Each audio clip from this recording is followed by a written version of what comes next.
Luto pa ako ng tinula ng halaan. So guys, pinisa ko yung gulay. Yung sayote. Manilipit lang yung plantain guys. Yung sayote para madali maluto.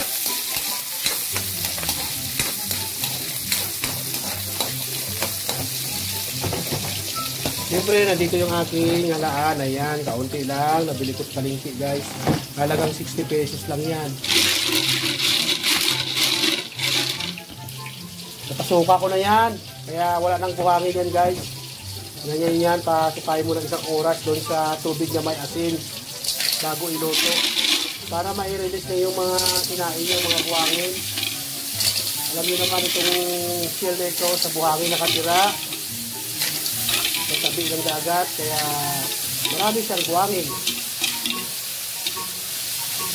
Ayan guys, nakita nyo sa tubig, ayan may buhangin, no? Ayan, no? Ayan. Ayan guys, yung mga sinuka niyang buhangin guys. At balikan na natin yung ating pag-isa. Ayan. Luya lang yan guys, kalimutan ko mag-bili ng kanila. Isa-isa ko muna siya bago lagyan ng yung sabaw. Siyempre, mamaya lagyan ko yan ang siling dahil.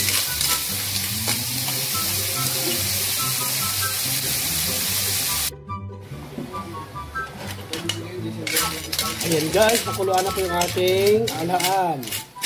Gusto natin ang halaan. At siyempre, maglalagay na tayo ng kanyang sabaw. Sabaw ng ating tinula. Dinagdagan ko guys yung sabaw. Matakaw kami dito sa sabaw. Kaya ang aming dito sinabaw ang ulam ay parang kala mo swimming pool. Ayan dahil guys, kumulo yan sa katimpla natin uli. Wow! Ayan guys. Ito guys, ayan lalagay natin yung ating dahon ng sili. Ayan, at saka siyempre sili pang sigang. Lagay natin dyan para bumango yung ating sabaw. Ayan, diba?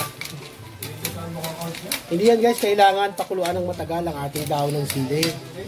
Kasi yan, mahina lang yung gulay na yan, madali lang siya iluto. Dahon lang yan, napakanipis. Tikman ko na lang guys. Wow! 40 ka namit ah. Para ka nagtula ng tunay na manok. Ayan, shell lang yan guys ang ginamit ko ah. Halaan na shells guys, ginawa ko siyang tinula. Kaya, tinulang halaan.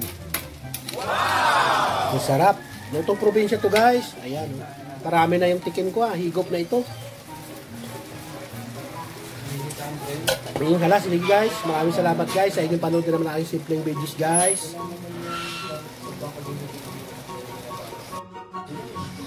At ayan guys, totoo na siyempre yung ating tinulang shell na halaan. Ayan. Ito yung mga ingredients guys ay luya lang, sibuyas, siyempre shell na halaan, at saka siling haba na pangsigang, sibuyas at luya lang. Siyempre, hindi ako naglagay ng bawang. Yun lang yung aking ginisa dyan. At saka siyempre, konting cooking oil.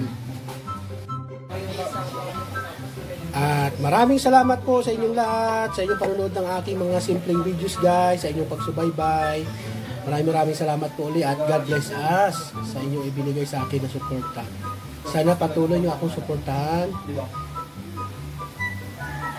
Roland Bucani sa FB Reels at syempre sa aking YouTube channel, Tikal Amugit. Maraming salamat po.